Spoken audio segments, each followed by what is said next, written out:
மலேசிய கடற்படைக்கான ஏவுகணை கொள்முதல் நடவடிக்கைகள் தீவிரம். 4 நாடுகளிடம் இருந்து முன்மொழிவுகளை பெற்றுள்ளது தற்காப்பு அமைச்சு.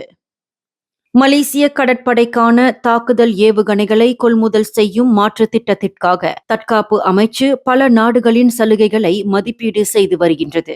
NSM என்றழைக்கப்படும் கடற்படை தாக்குதல் ஏவுகணைகள் கொள்முதல் நடவடிக்கையில் மலேசியாவிற்கான ஏற்றுமதி உரிமத்தை நார்வே அரசாங்கம் திடீரென ரத்து செய்ததை அடுத்து இந்த மாற்று வழிகளை அமைச்சு தீவிரமாக ஆராய்ந்து வருவதாக தற்காப்பு அமைச்சர் காலிட் நோர்டின் தெரிவித்துள்ளார். தமது துருக்கி பயணத்தின் போது இது தொடர்பாக பல தரப்பினருடன் சந்திப்புகள் மேற்கொள்ளப்பட்டதாகவும் மலேசிய கடற்படைக்கு பொருத்தமான புதிய முன்மொழிவுகளை பெறுவதற்காக இந்த கலந்துரையாடல்கள் நடைபெற்றதாகவும் காலிட் நோர்டின் குறிப்பிட்டுள்ளார். மேலும் இம்முயற்சியில் 3 முதல் 4 நாடுகள் வரை தங்களது முன்மொழிவுகளை சமர்ப்பித்துள்ளதாகவும் அவர் தெரிவித்துள்ளார். அந்த 4 முன்மொழிவுகளையும் மலேசிய கடற்படை விரிவாக மதிப்பீடு செய்து பின்னர் அவை அரசாங்கத்தின் பரிசீலனைக்காக கொண்டு செல்லப்படும் என துருக்கியின் இஸ்தான்புல் கப்பல் கட்டும் தளத்தில் நடைபெற்ற மலேசியாவின் முதல் LMSB 2 கப்பலான துங்கு லக்சமானா அப்துல் ஜாலில் பெயரிடும் மற்றும் நீரிறக்கும் விழாவில் காலிட் நோர்டின் செய்தியாளர்களிடம் தெரிவித்துள்ளார்.